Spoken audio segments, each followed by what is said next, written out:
we are going to go to Citi Field now to hear the press conference with Juan Soto being introduced as a New York Met. Oh, here we go. It's an extraordinary day in team history. Before we begin, we'd like to welcome everyone who's watching on Mets social channels, SNY, and MLB Network. And with that, I'd like to turn it over to Mets President of Baseball Operations, David Stearns. Thank you, Ethan.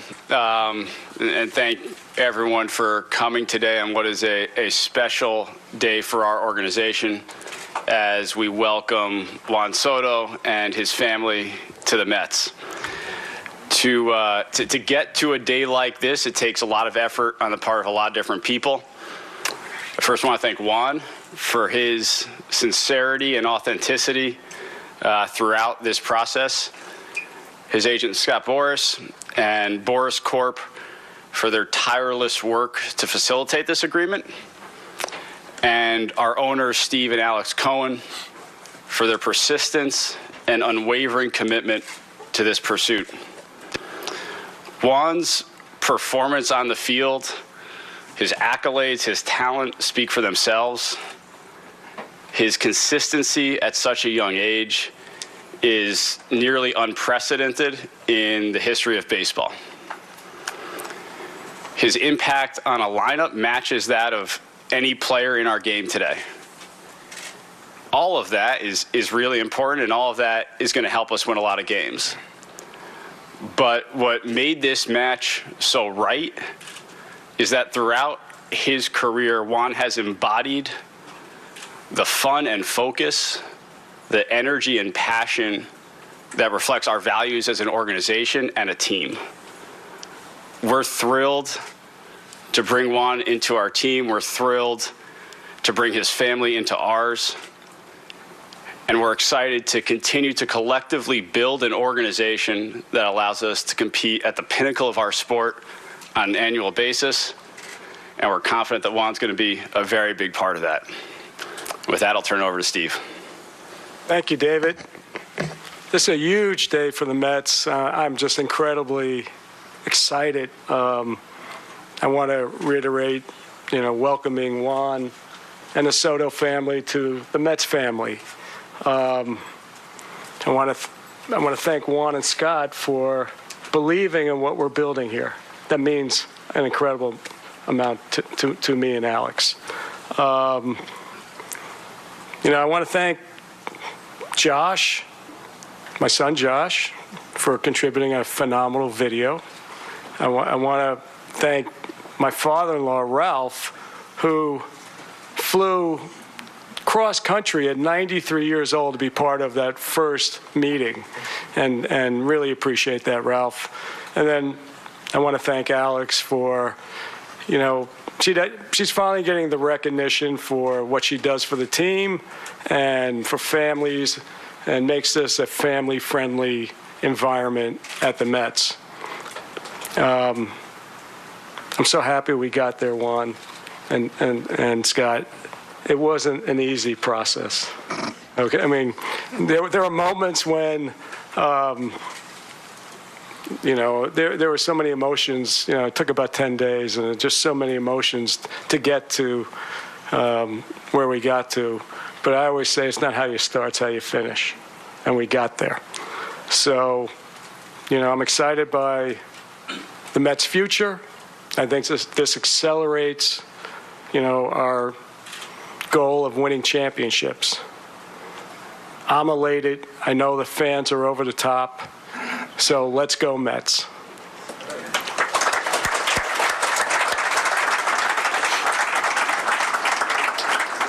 With that, I'd like to invite the four members of the dais to the front of the stage for the jersey presentation.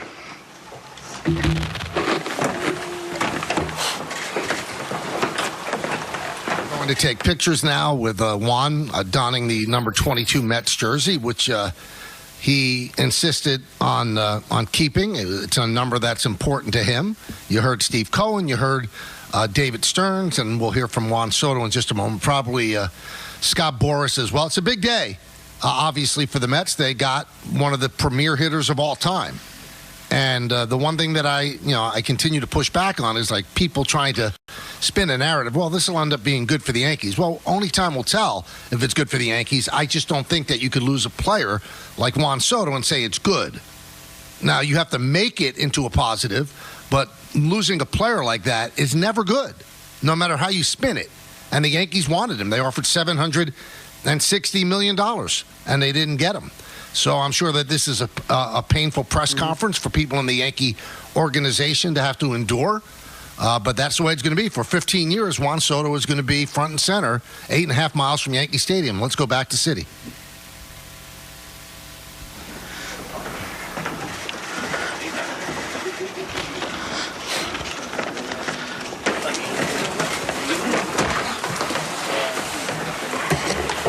I'd now like to turn it over to Juan Soto, the newest Met, for his opening remarks.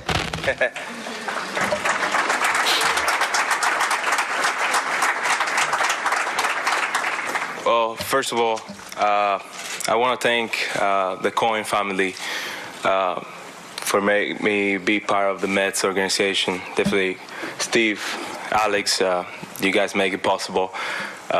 Really excited to be here to form part of this family. Definitely I want to thank David and Mandy for have their times and explain me better how we can make these a winning franchise and keep growing and growing more and more. Definitely I want to thank my family.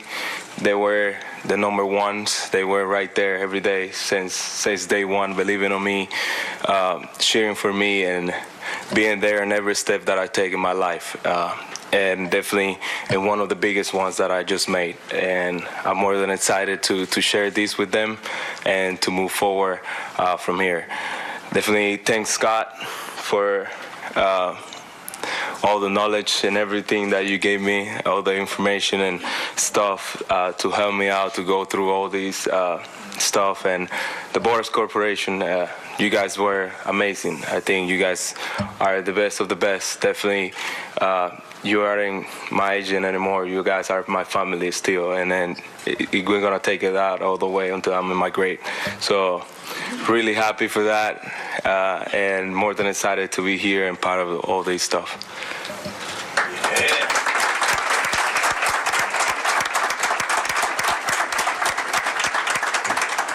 Next, we'll hear from Juan Soto's attorney, Scott Boras.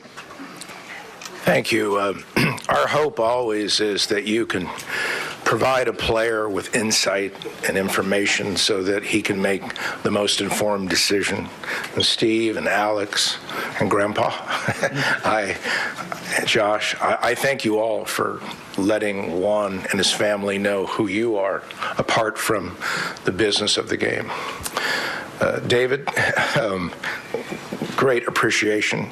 Having done many of these, I know that this one was one that there was so much information that went to Juan and his family. I very much thank the Supreme Court of Soto, the family, for giving me the direction and providing Juan with the stability and the love so he could truly arrive at a decision that was in his heart. And that's great. As far as baseball, couldn't be happier. The game is your life. Who this man is, he serves an example for every player, for everyone, of what you should do on and off the field, how you conduct yourself. And I'm so happy that he gets to do it in a forum that he so chooses, and one of this integrity. And I just can't wait for the next 15 years, maybe 20, that this goes to be an extraordinary relationship. Thank you.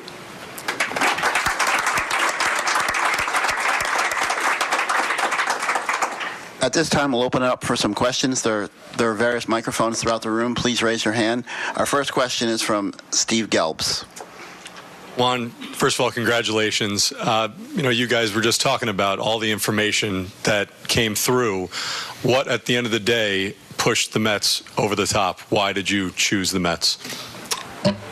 I mean, the Mets is a great organization, and what they have done in the past couple years, showing all the ability to keep winning, to keep growing a team, to try to grow a dynasty is one of the most important things. Definitely what you were seeing from the other side was unbelievable, and the vibes and everything in the field and the future that this team has has a lot to do with my decision. Next question is from Tony DeComo. The question's for Steve. You've done a lot over the last 5 years to try to improve the reputation of this franchise. What does this move do in terms of achieving that? Yeah, I mean, it's obviously a huge move. I think it's, just puts an accent on what we're trying to do. I mean, it just, like I said, it accelerates, our goal of winning championships. But more important, I think, I kind of said it in the locker room after one of our playoff victories that, my goal was to change how the Mets were reviewed, and I think we're really on the path of changing that. And we're never going to stop. We're always in a constant state of improvement. But that's my goal. My goal is that the Mets are going to be a premier, one of the elite teams in Major League Baseball. Enrique Rojas.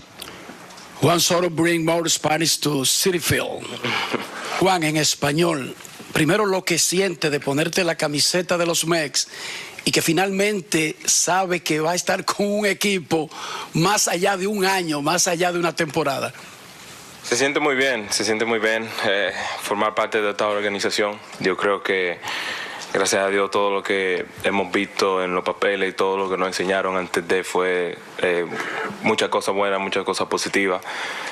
Más que contento de formar parte de esto, de la dinastía que ellos quieren crear y para el futuro, ¿sabes? Son 15 años que estaremos aquí, si Dios lo permite, tratando de ganar los más campeonatos que se pueda y tratando de salir hacia adelante cada día más.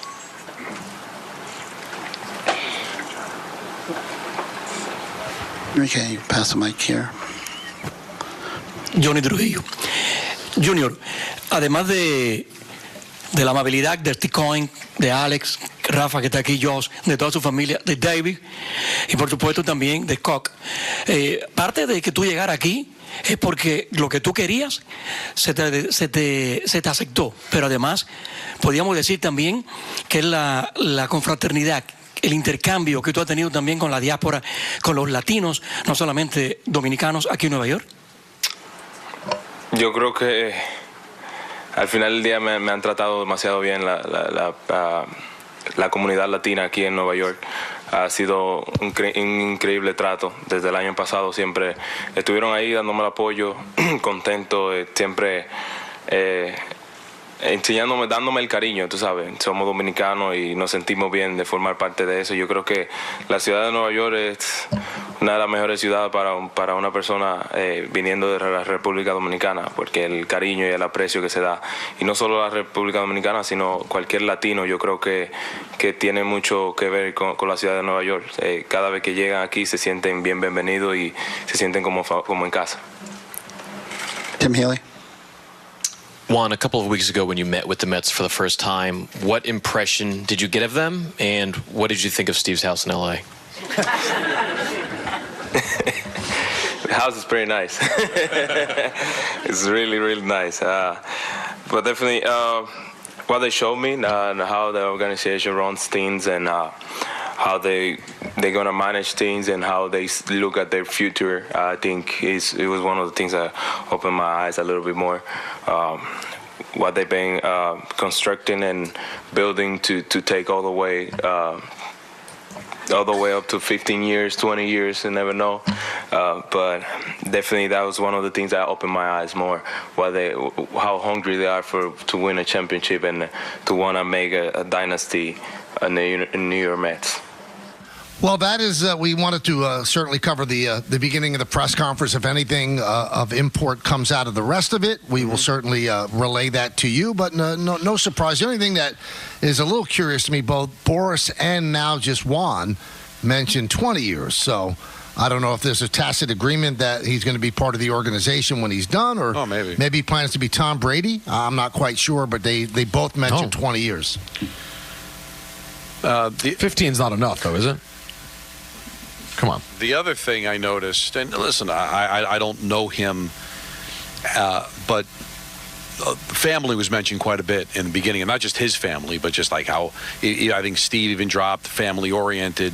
So you wonder if that was kind of a little bit of a dig, like the things we were talking about, like we're a little bit more open to the family than maybe some of the other teams that were negotiating. But it's a dog and pony show, right? I mean, nobody's going to say I signed for the money. It's about the future. All the things that Met fans want to hear, he said. It's a great organization, well run. They've got an eye on the future, and that's obviously something that the Mets want to put out there, because that's what's exciting about having Steve Cohen, Michael, are days like this. Too many times the Mets are on the other end of this, where they're watching somebody else sign a great player. And when the Wilpons were the owners, that happened far too many times, not being in the conversation. So having Steve Cohen was going to put you in the conversation for every big free agent, and now one of the biggest ones in a long time have come, and they won it. Now, granted, they won it because they paid more money, but that was a stratosphere the Mets were never in, Michael, for a long period of time. There was about a 25-year span where you could only dream of having days like this, of being able to win the most coveted free agent out there. And I think that's important when you're trying to change a culture, trying to change the way this franchise is perceived. Days like this are really important. The fans and the people that pay really close attention know what Steve Cohen means, knows what the mission statement is. But does the rest of Major League Baseball know? Or are the Mets looked upon as the little brother of the Yankees, the team that's a lot of times just a joke, a team that sometimes is competitive, for the most part just disappoint, 36 years without a championship, yada, yada, yada, 38 now. But now people will look and say that they're a player. And now you got to go out there and you got to win with the player. So it's not just enough to have these days, Michael. They're important, but also having these players turn around and put you on the map and start to win. And I think this is the first step towards something like that. Now, the Juan Soto press conference continues at Citi Field, and one thing that's interesting, he was asked, has he talked to any of his now former teammates with the Yankees? And he said he hasn't spoken to anybody from the Yankees, any of his teammates, since the World Series ended. So I guess they weren't that close. Well, I mean, Judge said he was giving him space, and I guess I understand that, but that's a lot of space. That's a lot of space. See, I get during the season, and I get immediately after the season, but it's December, Michael.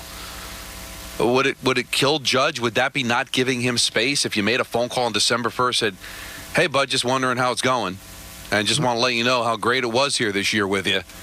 Maybe it was just a business relationship. Maybe I don't know. Maybe it wasn't. Like me and Peter. Peter will never call me again after I'm on the show.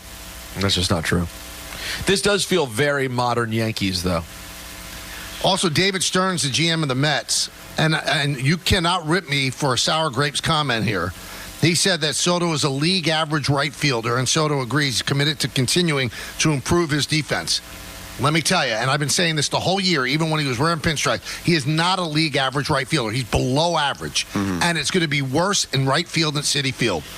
Believe me, everybody, even our Met fans that we love that are listening to the show, he's not a good right fielder. How he became a top 3 Gold Glove candidate is beyond me. And everybody I spoke to in baseball, they go, what metrics are they looking at that he's one of the top 3 right fielders in the America? He's not.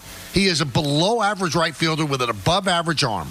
And you will see, and it will be exposed even more in the vast horizons of right field at Citi Field. They gave him $765 million because he's one of the best hitters who ever lived. It's not because he's a right fielder. No, sorry, exactly. He's not league average. He's not. He's below average. But he's still worth the money. Still worth the money. So Soto, interviewed on SNY, asked further about his decision to join the Mets, his family, and his perception of the Mets organization. And he said, I give him credit, besides the money, that's the feel that we're getting. We'll be in a place that will be comfortable and happy and have a really good time. So anybody who dismisses the money, good luck. I think there's more to no communication with his former teammates, Michael. I don't know if there is. I think there's. Well, no. I'm not saying anything wrong. I think it's something to further dive into as to why they had to want him back. No, I'm sure they wanted him back, but maybe they didn't like the stuff that he said after Game 5. I don't know. I'm just trying to guess. Maybe that's what I'm saying. He's Was as it good that? as gone. Was it, hey, listen, it's a business. I'm not going to get in his money? Or did they really think that nothing that we're going to tell him is going to matter because he's going to go to the highest bidder? So was Judge going to call and say, listen, man, didn't you love it here? Didn't you love the bleacher creatures? Didn't you love having me in the order? Yeah, and I'm sure all that was true. But I think Judge probably figured, what does that all matter? Whoever comes up with the most money is going to get him. So what do I have to pitch? Well, let's listen to how he answered that question. Here it is. I haven't talked to any of those guys. We talked to them through playoff, at the end of the playoff, but after that, I make this process. I haven't talked to any of those. Now, one thing I know for certain, there were teammates that contacted Judge during his decision-making process. But maybe they didn't get that tight over a year. I don't know. I know that Lindor was in constant contact with Soto, trying to convince him to come. Well, that's, I mean, we don't know if that's effective. And Don, I threw this in earlier. I don't know if you guys caught it or just think I'm an idiot, but it is kind of modern day Yankee. Don, there's kind of, it doesn't always feel like there's a ton of personal chemistry and rah-rah, boom, bop. I have a theory, and I'll tell you when we come back. You teasing it? A penultimate tease. Yes. I love it. So, Don, while you're teasing, what better place to tease than in a bath? Well, Don LaGreca here to tell you about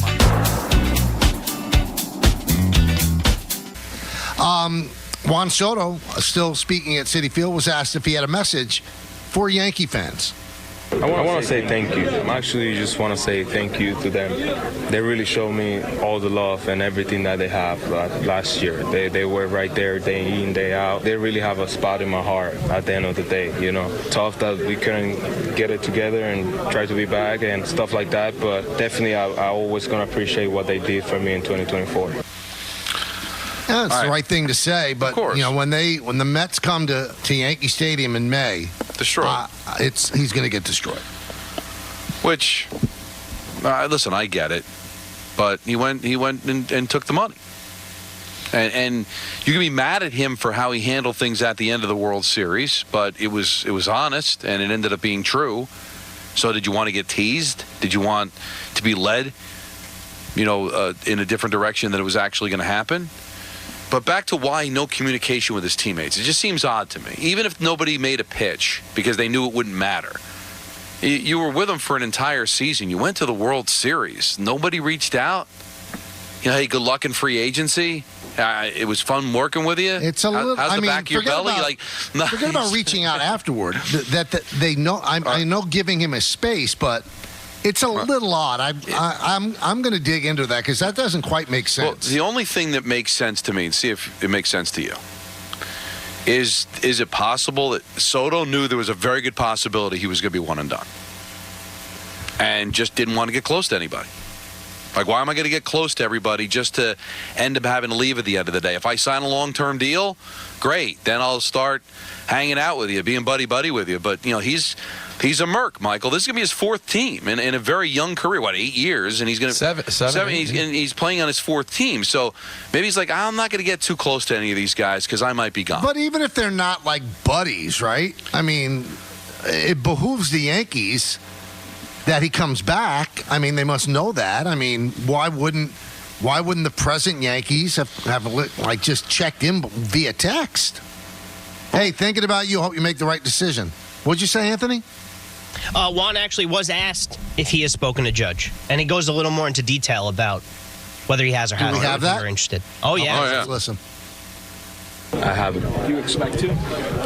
Yeah, why not? Yeah, definitely. At the end of the day, we're still friends. We're still cool. Everything that happens, it's just business-wise. But what we create, the relationship that we create last year, I think is going to stay there forever. And I think I'm looking forward to do it. But even if it wasn't a sales pitch, not just, hey, how's your off season going? Right, how's the back of your belly? Something like that? It's just odd to me. Because I just put myself in his shoes. That's one way that we can put ourselves in somebody else's shoes. If I worked at a radio station for a year and I left, I didn't have, and there's 24 other employees, Peter, and not one of them stayed in touch, not one of them reached out to me during a 3-month span in which something really important was going on in my life. Well, something that was about whether or not you'd continue to be around. Right, but even if it was like understanding, like, listen, I'm not going to give you a sales pitch because I know it doesn't matter. But hey, I had a lot of fun playing with you, and so whatever you decide, man, we're cool. I just radio silence to me just seems very, very odd, unless he just made a decision not to get close to anybody because he knew this day might come.